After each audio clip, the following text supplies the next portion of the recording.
Hey guys, Jensen Hendler with JMC Motorsports Racing. We're out here with Motocross Action magazine. They're going to test Carson's race bike. Looks like they're going to test Carson's pit bike. Should be a great day.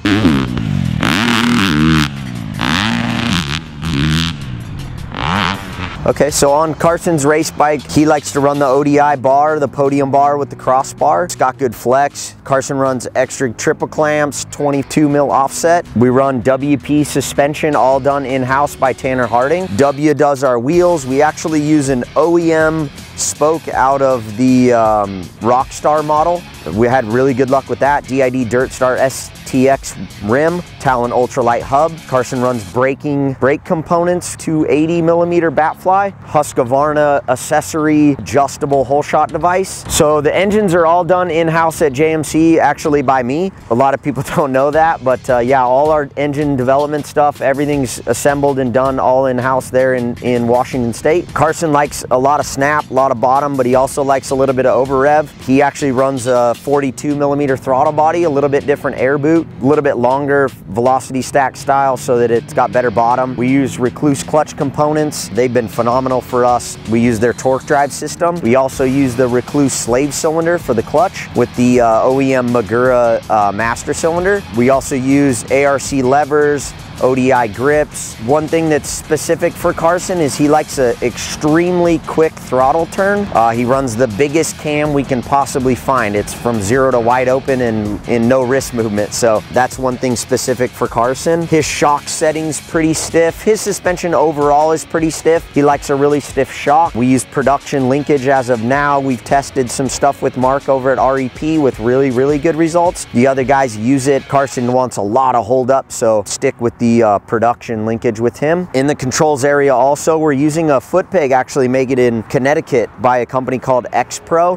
They're CNC billet, super strong, very grippy. These things are like bear traps for sure. They're really good. We also use Honda OEM rear axle with Ride Engineering axle blocks. Just gives it a freer feel with the OEM axle. It's fixed on the left side, so it doesn't flex left to right the same. So that's why we use the OEM Honda rear axle.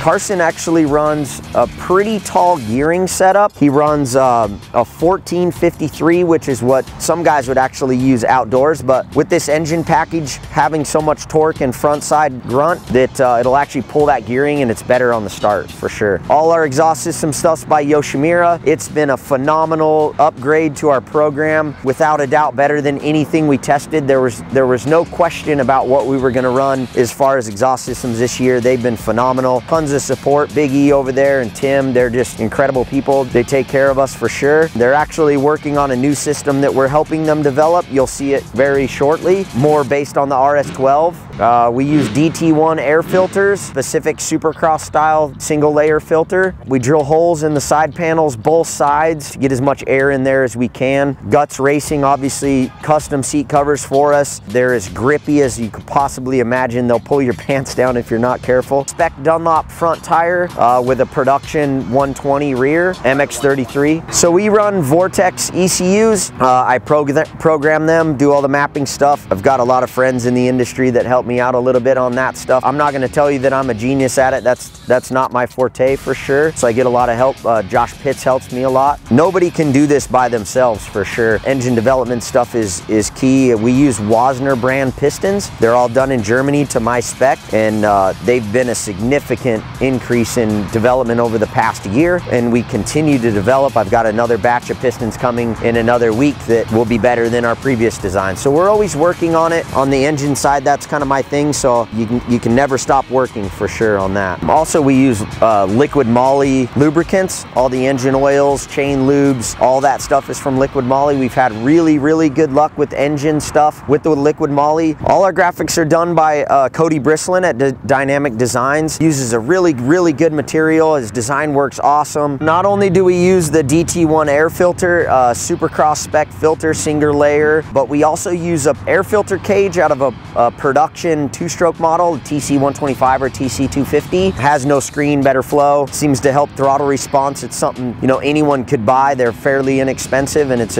a good increase for sure.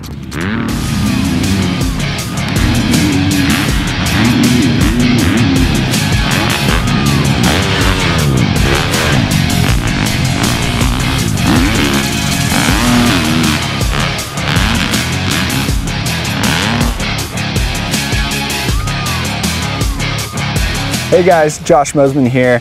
Man, riding the Carson Brown FC250 race bike was a blast. Coming into this test day, I hadn't been on a Supercross track since the Las Vegas Supercross finale back in 2018 when I was racing full time. I was nervous and excited when I showed up to State Fair MX to ride the Supercross track for the first time in over a year and a half. Jumping on Carson's FC250, the first thing I noticed was that his bars were angled back and his levers were angled up, which is completely opposite of what I like. He explained that his oddball handlebar and lever setup is inspired by his love for pit bikes. Because he spent so much time on his BBR pit bikes going wide open, his riding style has been adjusted to suit them, and he likes his race bike to have a similar feeling. Next, I noticed how stiff the suspension was.